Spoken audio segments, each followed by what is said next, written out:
Bonjour mes frères et sœurs de l'église de Paris, quelle joie de vous retrouver.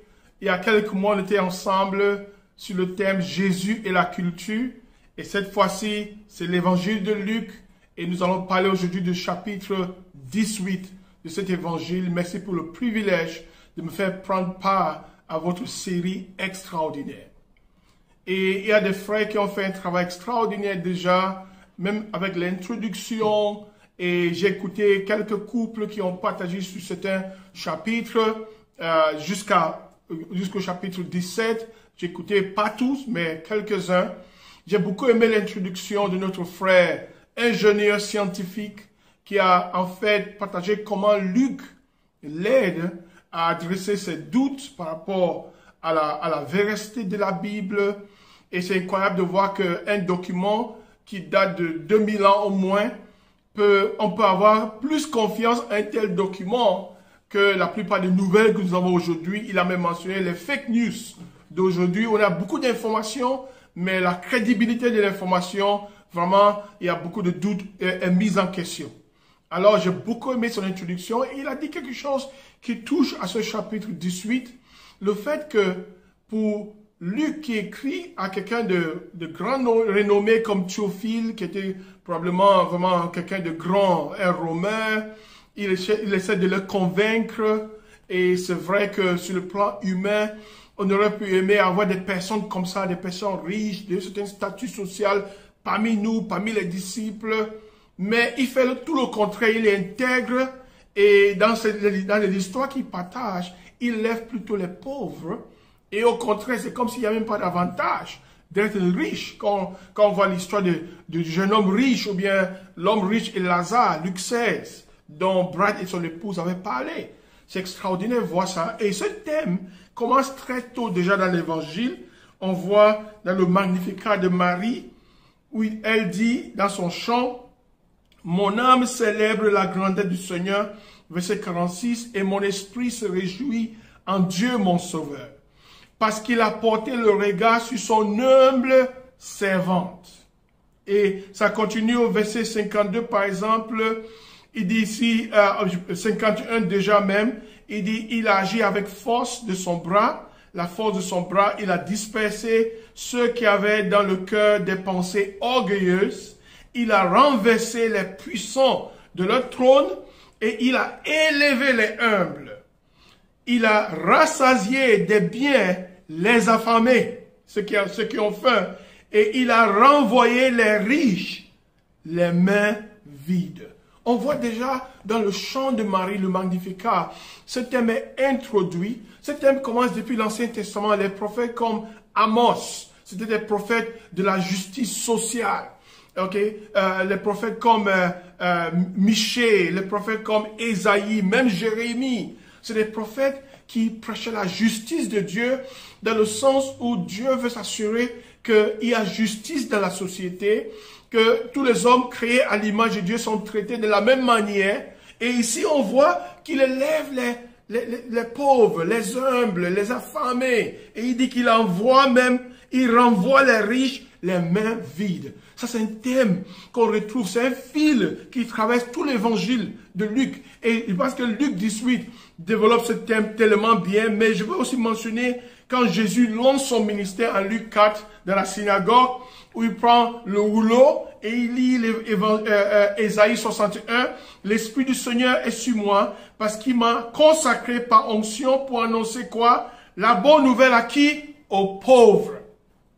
Il m'a envoyé pour guérir ceux qui ont le cœur brisé, pour proclamer aux prisonniers la délivrance et aux aveugles le recouvrement de la vue, pour renvoyer libres les opprimés, pour proclamer une année de grâce du Seigneur. » On voit ce thème qui continue, que l'évangile, la bonne nouvelle, était pour tout le monde, et surtout Luc montre que c'était une nouvelle universelle, mais surtout pour les pauvres. Surtout pour ceux qui ne pouvaient pas combattre pour eux-mêmes, comme les pauvres, les veuves, les étrangers, les diminués de la société, les enfants, même ceux qui étaient socialement mis à côté, comme les collecteurs d'impôts qui étaient peut-être riches, mais qui étaient mis à côté dans la société. Et c'est ça que Luc 18 va vraiment développer. Allons-y directement en Luc chapitre 18. On ne pourra pas lire tous les versets. J'ai vu que les autres aussi ont fait la même chose. On va beaucoup résumer. On va, je vais assumer, je pense qu'on connaît la plupart de ces histoires. Ici, au chapitre 18, verset 1, Jésus leur dit une parabole pour montrer qu'il devait toujours prier sans se décourager. Alors, il rend la tâche facile, Luc, en nous donnant déjà la leçon de cette histoire. Il dit, il y avait dans une ville un juge qui ne craignait pas Dieu et qui n'avait d'égard pour personne. Il y avait aussi dans cette ville une veuve qui venait lui dire, rends-moi justice contre ma partie adverse. Déjà, dans l'histoire, on retrouve une veuve, ok? Les gens qui avaient besoin d'être défendus, leur droit, elle n'avait plus de mari pour combattre pour elle. Mais on voit un juge, mais le juge ici joue le rôle de Dieu dans l'histoire, mais il est le contraire de Dieu. Ok? Il ne craint pas Dieu, il n'a pas d'égard, ce que les gens pensent de lui n'est pas important, mais il va rendre justice à cette femme parce que cette femme va persévérer. Et c'est ça la leçon, la persévérance dans la prière. Alors une femme qui ne peut pas combattre pour elle-même, Dieu maintenant, si cet homme peut rendre justice à cause de la persévérance, combien plus faire raison Dieu qui est juste, le Dieu qui combat pour les pauvres, pour les veuves, pour les étrangers, il va combattre pour eux. Voilà la leçon. La leçon ici, frères et sœurs, c'est le fait que nous devons persévérer dans la prière et faire confiance à la nature de Dieu. Il est le Dieu juste qui combat pour les démunis. Et on voit un peu que la prochaine histoire est un peu semblable. Le pharisien et le collecteur d'impôts. Il y a encore un autre effet de surprise ici, dont Brad et son épouse avaient parlé en Luc 16. Les paraboles ont souvent cet effet de surprise, de voir que le pharisien qui était pieux, qui était un homme religieux, à la fin de l'histoire, il est parti sans être juste devant Dieu. Et c'est plutôt le collecteur d'impôts qui vient confessant ses péchés, qui vient, il se tient même à distance, n'osant même pas lever sa tête. Et on voit ici que, parlant toujours de la prière, on voit ici que pour être efficace dans la prière, notre image de Dieu et notre image de nous-mêmes joue un grand rôle. Le pharisien a passé son temps à faire ses propres éloges dans la prière. Et ça, c'est dangereux. Je peux me voir dedans. Je peux avoir tendance à avoir cette justice propre. Et le meilleur moment de ma vie spirituelle, c'est le moment où je suis humilié devant Dieu comme le collecteur d'impôts. Et Dieu fait des choses extraordinaires. Mais quand je me lève, Dieu, bien sûr, m'abaisse. J'ai vécu ça en 28 ans de vie chrétienne. Alors, on voit ici ce renversement. Il y a des renversements des circonstances de vie des gens. Que ce soit avec la veuve qui obtient justice. Que ce soit ici avec le collecteur d'impôts qui est considéré comme juste. On voit la prochaine histoire. Des gens lui amenaient même, verset 15, de tout petits enfants afin qu'ils les touchent, Jésus. Mais les disciples, en voyant cela, leur firent des reproches. Pour eux, Jésus est trop important pour s'occuper des enfants. Jésus appela les enfants et dit, laissez les petits enfants venir à moi et ne les empêchez pas, car le royaume de Dieu est pour ceux qui leur ressemblent. Vous voyez, le royaume n'est pas seulement pour les pauvres, pour les veuves, pour le collecteur d'impôts, c'est aussi pour les enfants. Renversement des valeurs que nous voyons ici, toujours, ça continue ici. Et au contraire, l'homme riche que les disciples pensaient qu'il serait bien d'avoir quelqu'un comme ça parmi nous. On voit Jésus qui, au contraire, demande à cet homme d'aller vendre tout ce qu'il a et de donner à qui? Aux pauvres. C'est un renversement des situations. Et bien sûr, on connaît la fin de l'histoire. Alors, on voyait encore, on peut s'imaginer comment les disciples étaient étonnés que Jésus peut laisser partir quelqu'un aussi important. Il n'est pas seulement riche, mais il est même pieux. Il obéit à tous ses commandements. Bon, c'est un renversement des situations que nous voyons ici dans cette histoire. Mais on voit que Jésus, en fait, est venu pour les gens comme ça, pour les enfants, pour les pauvres, pour les veuves. C'est le même thème qui traverse toute l'histoire. Au verset 35, par exemple, ici, on voit comme Jésus était près de Jéricho, un aveugle était assis au bord du chemin et mendiait. Il entendit la foule passer et demanda ce qui se passait. On lui dit, c'est Jésus de Nazareth qui passe. Alors il cria, Jésus, fils de David, aie pitié de moi. Ouais, ça nous fait rappeler le collecteur d'impôts qui vient demandant la pitié de Dieu. Et il obtient la pitié. Le pharisien n'a pas demandé la pitié de Dieu et il est parti les mains vides, bien sûr. Comme les riches vont partir les mains vides. Ceux qui se croient riches aux yeux de Dieu, comme les gens de Laodicée qui se croyaient riches. Jésus dit, mais vous ne savez pas combien vous êtes pauvres, vous êtes minables, vous êtes pitoyables. On voit ça continue ici dans cette histoire. Cet homme est aveugle. Il connaît Jésus qu'à travers sa réputation, c'est que les gens disent de Jésus. Mais ici, un homme messianique de Jésus. Jésus, fils de David. Un homme aveugle voit Jésus mieux que les religieux, que les pharisiens, que les autres. Le collecteur d'impôts voit Dieu mieux que le pharisien dans l'histoire qu'on a vu tout à l'heure. C'est extraordinaire de voir comment ça continue. Luc est en train d'enseigner quelque chose de très profond ici. Jésus s'arrêta et ordonna, verset 40, qu'on le lui amène. Quand il fut près de lui, il lui demanda, que veux-tu que je fasse pour toi? Il répondit, Seigneur, que je retrouve la vue. L'histoire de Bartimée. Jésus lui dit, retrouve la vue, ta foi t'a sauvé.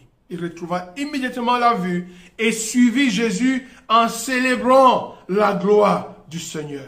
Voyant cela, tout le peuple se mit à adresser des louanges à Dieu. On voit ce fil qui traverse tout le chapitre. Mais entre-temps, il y a une histoire qui est un peu différente. C'est au verset 31.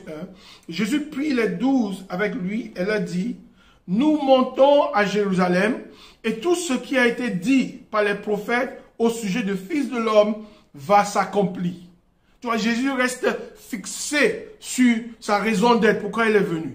En effet, il sera livré aux non-juifs, on se moquera de lui, on l'insultera, on crachera sur lui, et après l'avoir fouetté, on le fera mourir. Le troisième jour, il ressuscitera. Mais les disciples ne comprirent rien à cela. C'était pour ceux Jésus qui navigue entre la Galilée et Jérusalem, mais il savait qu'à la fin, on a déjà mentionné ça avant Jérusalem, mais ici, il donne plus de détails. Non seulement il va mourir, mais on va l'insulter, on va se moquer de lui, on va cracher sur lui, les tortures, on va le fouetter, on voit Luc est détaillé, c'est un médecin, il est dans les détails. On lui fera mourir le troisième jour, il ressuscitera. Il avait mentionné ça en Luc 13, quand elle a dit à sœur Réna, parlant de Hérode. Mais ici, il donne beaucoup plus de détails. Mais il s'empresse ici, Luc, de dire que les disciples n'ont pas compris. Parce qu'ils s'attendaient à un grand Messie, un roi comme David qui allait venir combattre vous voyez, la justice sociale n'est pas, on ne lutte pas la justice à la manière du monde. C'est Dieu qui va combattre pour nous. Dieu va nous donner justice comme il a fait avec la veuve, mais on ne combat pas à la manière du monde. On combat d'une autre manière. Mais eux, ils croyaient à un tel Messie. Et ils ont raté le coche complètement. Et ici, ils s'empressent de montrer combien les disciples ne saisissaient pas le point sur le genre de Messie que Jésus était. Ça, c'est le point qu'on est en train de voir ici. Mais Jésus, on voit qu'il était toujours fixé sur sa mission d'aller mourir sur la croix, pour nous et pour nos péchés. Bon, ça c'est un point important que je voulais vraiment souligner ici, que en s'empressant de souligner que les disciples n'ont rien compris à cela, parce que leur idée préconçue d'un roi conquérant ont fait que l'idée d'un Messie souffrant leur a été cachée. On voit même Pierre qui avait confessé que Jésus est le Christ. Même sur le montant de la transfiguration, ils ont vu Jésus dans toute sa gloire. Mais la leçon ici, c'est que les vieilles idées meurent difficilement. Faisons attention à nos idées préconçues. Ça meurt difficilement.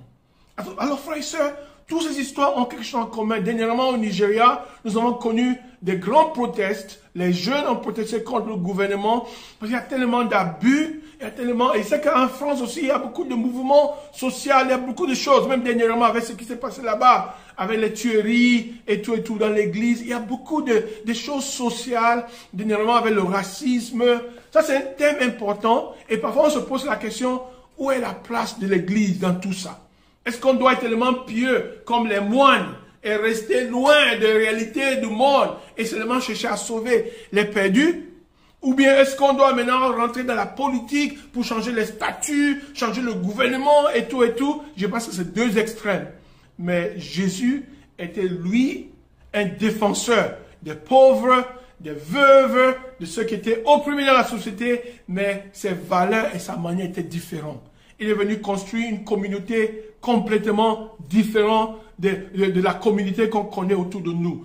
Il a demandé à ses disciples d'être cette lumière du monde, le sel de la terre, comme en Luc chapitre 6. On avait vu ça en Luc chapitre 6, quand notre évangéliste avec sa femme avait parlé de... Non, ou bien c'était Yannick qui avait parlé de Luc 6, plutôt, je pense. Alors, il y a des leçons pratiques à tirer de tout ce qu'on vient de voir, frères et sœurs. Quelles sont certaines histoires qu'on peut tirer de tout ce qu'on vient de voir ici? Je peux commencer par parler de la justice de Dieu. Et dernièrement, j'ai commencé à faire une étude sur ça. J'ai enseigné la semaine dernière là-dessus. La justice sociale, selon Dieu, selon la Bible, c'est que nous devons épouser le cœur de Dieu pour les personnes moins privilégiées de la société. Et vous êtes un exemple à Paris. La manière dont vous accueillez vous êtes en train d'accueillir les étrangers, en train d'apprendre les différentes cultures. Il y a même des jeunes qui viennent de l'Allemagne qui sont là-bas chez vous. Il y a un couple qui s'est marié dernièrement, qui vient de l'Allemagne. Je suis ami à leurs parents. Et c'est formidable de voir ce que vous faites là-bas à Paris. Le ministère de campus, c'est vous encourager à continuer à être cette lumière du monde et à montrer au monde quelque chose de différent. Jésus est venu construire un royaume différent du royaume du monde pour montrer l'exemple à ce monde. Alors, la justice de Dieu, épousons le cœur de Dieu pour les personnes moins privilégiées, les veuves, les enfants. On voit le renversement des valeurs du royaume. Il faut connaître la vision spirituelle. De voir un homme aveugle qui voyait mieux que même les disciples, que même les pharisiens. L'aveugle, comme Zachée par exemple, était un étranger sur le plan religieux, mais ils sont devenus maintenant disciples de Jésus. Par exemple, les nouveaux convertis parmi nous, ils apportent beaucoup à l'église. Ils apportent l'enthousiasme renouvelé pour l'évangile. Ils donnent à l'église l'accès à de nouveaux champs missionnaires. C'est qu'en Europe, on veut commencer à implanter des églises. J'ai appris la nouvelle et je suis chaud. Si je peux vous soutenir d'une manière ou d'autre, j'aime la mission. Donner une nouvelle perspective. C'est ça que les nouveaux convertis donnent à l'église. Et surtout quand ils viennent des autres rangs sociaux, ils apportent quelque chose que nous, on n'a pas. Même quand on donne aux pauvres, comme la manière dont les frères et sœurs en Europe, aux États-Unis, parfois soutiennent même les missions en Afrique et tout et tout. Quand vous donnez, vous recevez beaucoup plus même sur le plan spirituel.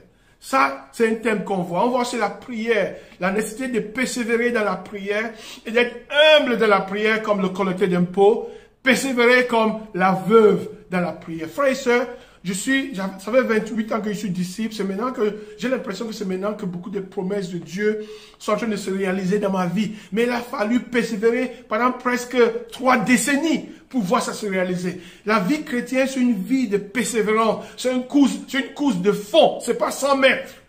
Il faut la persévérance dans la vie chrétienne. Il faut persévérer et prier des prières vraiment désintéressées. Prier pour nos ennemis. Prier de toutes sortes de prières comme Ephésiens 6 le dit. Il faut lever les mains saintes sans colère ni constatation comme le dit 1 Timothée chapitre 2 verset 8. Frères et sœurs, tout ça c'est capital dans la vie chrétienne.